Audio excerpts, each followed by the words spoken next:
गुरुर्ब्रह्मा गुरुर्विष्णु गुरुर्देवो महेश्वरः गुरु साक्षात् परब्रह्म तस्मै श्री गुरुवे नमः। आत्मिक सज्जनों, आज कुछ विवेकानंद जी की पुण्यतिथि है और हम सब इस पुण्यात्मा को नमन करते हुए लोक सुमंगल की चर्चा का आज प्रथम दिवस प्रारंभ कर रहे हैं।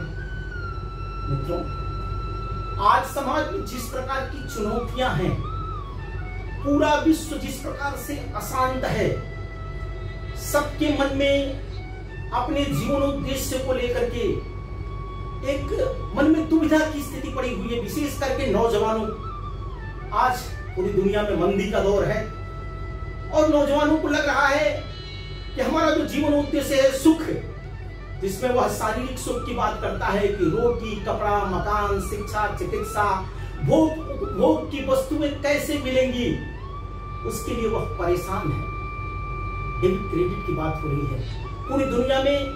आज एक जिस प्रकार से भोगवाद की संस्कृति पनपी है, क्रेडिट कार्ड पर नौजवानों की जिंदगी चल रही है, तो दूसरी तरफ दुनिया में जिस प्रकार का अशांत मन, यानी अमेरिका में कुछ दिन पहले एक पढ़ने वाला विद्यार्थी ऐसे सामान्य लोगों की वहां छात्रों की हत्या कर देता है।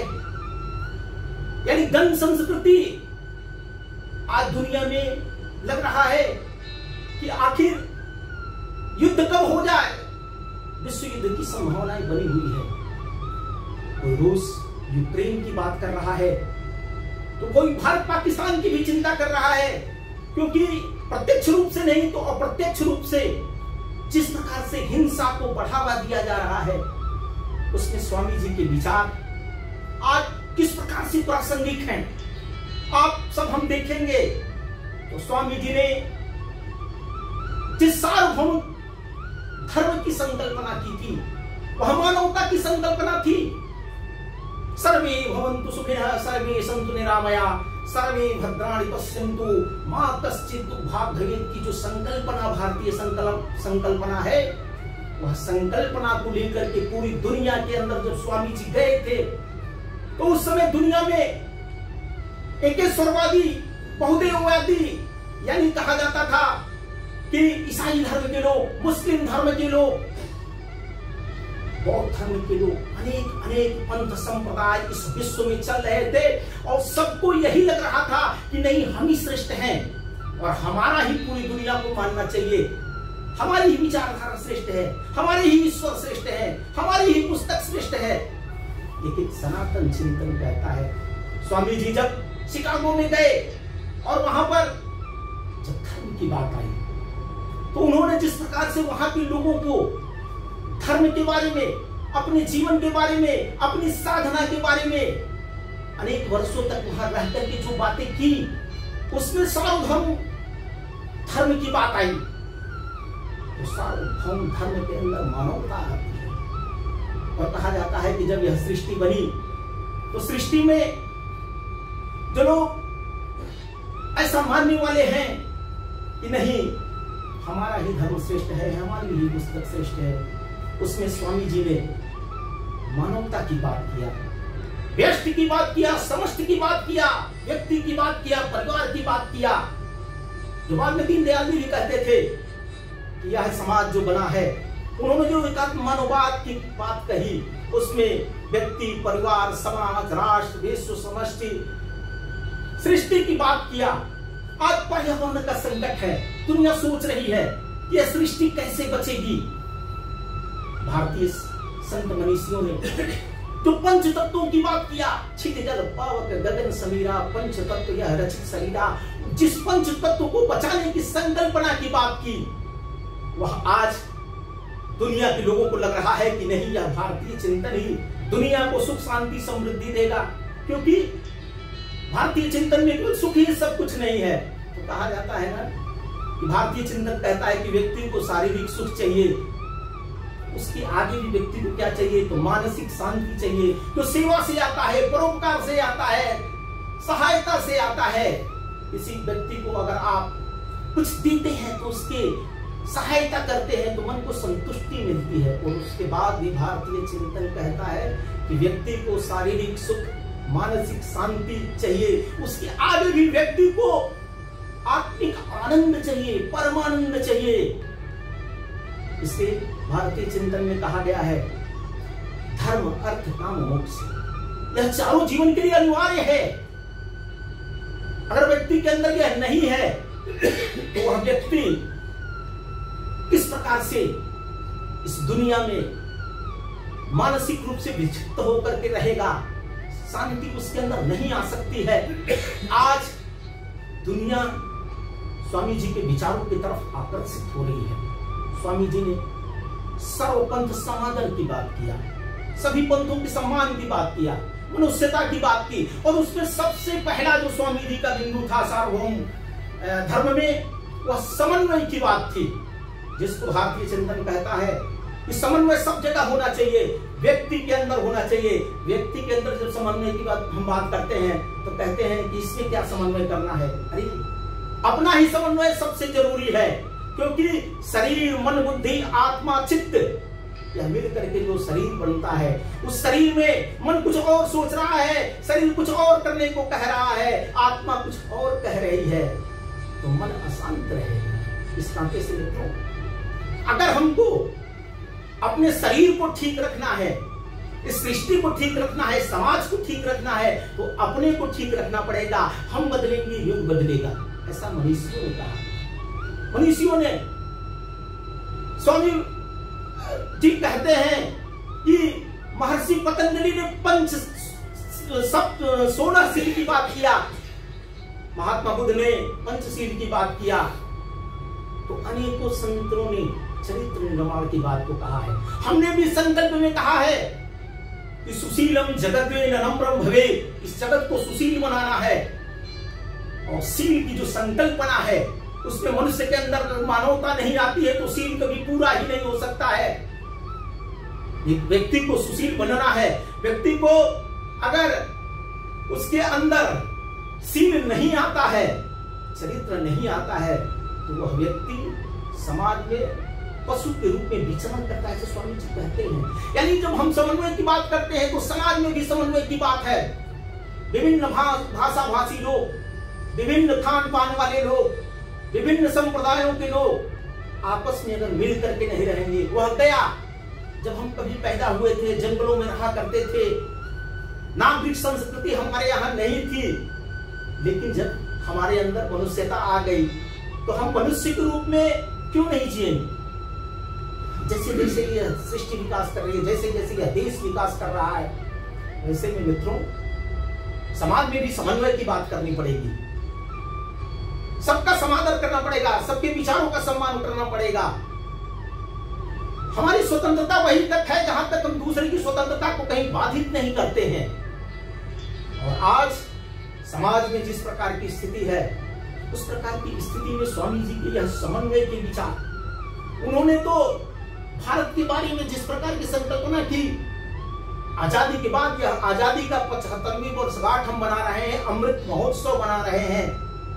और इस अमृत महोत्सव को मनाने के लिए कितने शहीदों ने अपने प्राणों की आहुति दिया। इस देश में सन्यासी विद्रोह से लेकर के 1857 का विद्रोह, अनेकों लोगों ने अपने प्राणों की जब आहुति दी, तो आज हम आजादी की सांस ले रहे हैं। हम कह रहे हैं कि हम स्वतंत्र हैं। हमारे यहाँ जो स्वराज की संकल्पना है, वह स्वराज की संकल्पना के लिए हम धीरे धीरे प्रयत्न कर रहे हैं। और मित्रों, इसमें स्वामी जी युवाओं का आह्वान करते हैं कि यह दरिद्र भारतवासी, मूढ़ भारतवासी, चांडाल भारतवासी, अगर यह भारत ऐसा रहा तो सब ईश्वर की पूजा छोड़ करके इनकी सेवा करनी पड़ेगी। दरिद्र नारायण की सेवा की उन्होंने बात किया। यद्यपि मित्रों, यह देश कभी सोने की चिड़िया था। हमारे यहाँ दरिद्र नारायण की पूजा की संकल्पना नहीं थी, हमारे यहाँ लक्ष्मी नारायण की पूजा की संकल्पना थी। हमारे यहाँ सत्यनारायण की पूजा की, सत्य की संकल्पना थी, सत्यम धर्मम चर की बात होती थी। तब यह देश कभी दुनिया का सिरमौर था, विश्वगुरु था। और आज जिस प्रकार की स्थिति और परिस्थिति बन रही है, मन में जिस प्रकार की अशांति है, उसमें से हम कह सकते हैं कि आज स्वामी जी के बताए हुए मार्ग पर चलना पड़ेगा। पहले अपने को बनाना पड़ेगा, फिर समाज को बनाना पड़ेगा, फिर यह देश बचेगा, यह विश्व बचेगा, यह मानवता बचेगी। तो मानवता के लिए यह समर्पित स्वामी जी का सार्वभौम विचार था। और लगातार हम इस विचारों में क्या क्या बातें थी, इसकी चर्चा करेंगे। लेकिन समन्वय की बात, आज परिवार में समन्वय नहीं है। बेटा कुछ और सोच रहा है, बहू कुछ और सोच रही है, माँ कुछ और सोच रही है, बूढ़े माँ बाप कुछ और सोच रहे हैं, परिवार टूट रहे हैं, संबंध समाप्त हो रहे हैं। यानी कह रहे हैं कि हमारे यहाँ बढ़ रही है, शिक्षा का स्तर बढ़ रहा है, लोगों का जीवन स्तर ऊपर उठ रहा है। लेकिन क्या हो रहा है, हम मर्जी करके बच्चे को पढ़ा रहे हैं, बच्चा पढ़ लिख ले रहा है, फिर वह अपनी अलग दुनिया बसा ले रहा है और कह रहा है कि माताजी पिताजी आप देखिए घर, हम अब कैसे आ सकते हैं, हम तो अपने परिवार को देख रहे हैं। यानी इस युवा भारत में एक बार जो वृद्ध भारत जब होगा, उस समय यह अपने जो माता पिता हैं, पूर्वज हैं, बुजुर्ग हैं, उनको संभालने की बड़ी समस्या आने वाली है।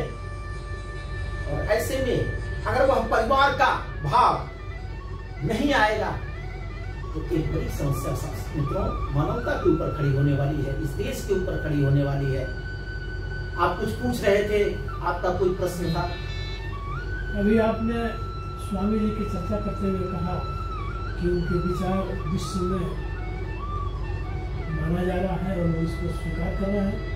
लेकिन इसी देश में जहाँ स्वामी जी पैदा हुए थे, आज यही सांप्रदायिकता का माहौल बहुत जोरों से बढ़ रहा है। इस पर स्वामी जी का विचार, आप इस पर जरा अपना प्रकाश डालिए। देखिए, यह 21वीं सदी भारत की सदी है। यह स्वामी जी ने भी कहा था, अनेक यहाँ के ऋषि मुनियों ने कहा था। और आप समझिए कि आजादी का अमृत महोत्सव वर्ष हम मना रहे हैं। और इस समय भारत की जिस प्रकार की स्थिति थी, जो राष्ट्रीय स्वयंसेवक संघ के सरसंघ चालक पूजनीय गुरुजी ने सभी पंथ के लोगों को एक साथ जुटा करके एक विश्व मंच पर एकत्रित किया। आज भारत में यह सुखद अनुभव हो रहा है। आप देखेंगे प्राचीन काल में तो बौद्ध, जैन, हिंदू, सिख अनेकों पंथ के लोग आपस में लड़ते थे, शास्त्रार्थ होता था, स्नान कुंभ में स्नान के लिए भी प्रतिस्पर्धा होती थी।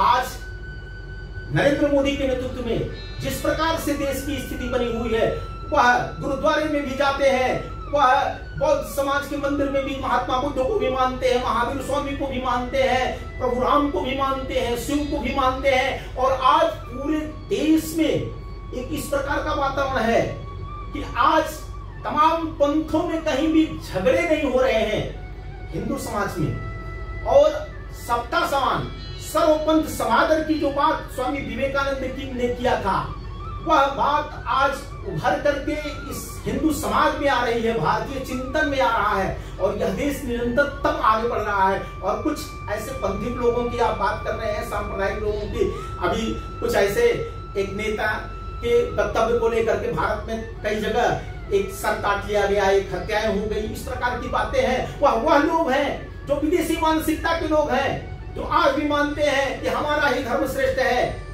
और वह तलवार के बल पर पूरी दुनिया को जीतने की बात करते हैं। और उनके अंदर है कि हमारी ही पुस्तक वह श्रेष्ठ है। तो यहाँ तो बहुदेववादी परंपरा है, हम सबका सम्मान करते हैं। और नरेंद्र मोदी जी ने बात कहा कि सबका साथ, सबका विकास, सबका विश्वास, सबका प्रयास, सर्वे भवन्तु सुखिनः की यही संकल्पना है। और आज यह सब धीरे धीरे चीजें समाप्त होगी। भारत दुनिया का नेतृत्व करेगा और उसमें से भारतीय चिंतन आगे आएगा। क्योंकि हमने कभी कहा है, भले हम भूल गए हों, लेकिन गांव पर भी अगर आपको याद होगा, अगर आप लोग यज्ञ कराते थे तो उसमें क्या संकल्प लेते थे कि धर्म की जय हो, अधर्म का नाश हो, प्राणियों में सद्भावना की बात हम करते थे, विश्व कल्याण की हम बात करते थे, वसुधैव कुटुंबकम की हमारी संकल्पना भारतीय चिंतन रहा है। हम दुनिया को तलवार के बल पर नहीं, अध्यात्म के बल पर, अपनी आध्यात्मिकता के बल पर, अपने समन्वय की दृष्टि से, अपने मानवता की दृष्टि से हम सबको एक करके एक साथ चलने की भारतीय संकल्पना है। और तब हम कह रहे हैं कि भारत दुनिया का नेतृत्व करेगा। और ऐसे में आज स्वामी जी के विचार युवाओं को प्रभावित कर रहे हैं। नरेंद्र मोदी को भी स्वामी जी के विचार प्रभावित किए थे और आज दुनिया देख रही है भारत के रक्त इस नाते से नहीं देख रही है कि भारत आगे बढ़ रहा है। भारत के योग को देख रही है, भारत के आयुर्वेद को देख रही है, भारत की परिवार संकल्पना को देख रही है, भारत की जो शांति की संकल्पना है उसको देख रही है। कैसे मिल मिला करके परिवार में बड़े परिवार भी चलते थे उसको देख रही है। तो आइए, अगर इस मानवता को, इस सृष्टि को बचाना है तो आज स्वामी जी की पुण्यतिथि पर हम यह संकल्प लें कि हम अपने जीवन में समन्वय लाएंगे और सार्वभौम जो संदेश था स्वामी जी का, सार्वभौम जो उनका दर्शन था जिसमें सर्वभौम सुखिनः की संकल्पना थी, उस संकल्पना को साकार करने के लिए भारतीय चिंतन को आगे बढ़ाएं, अपने जीवन में सील को लावें और इस सृष्टि को बचाने के लिए धरती माता की संतानों को सुखमय उनका जीवन देने के लिए अपनी प्रतिभा क्षमता लगाएं। बहुत बहुत धन्यवाद। जय हिंद, जय भारत। जय भारत।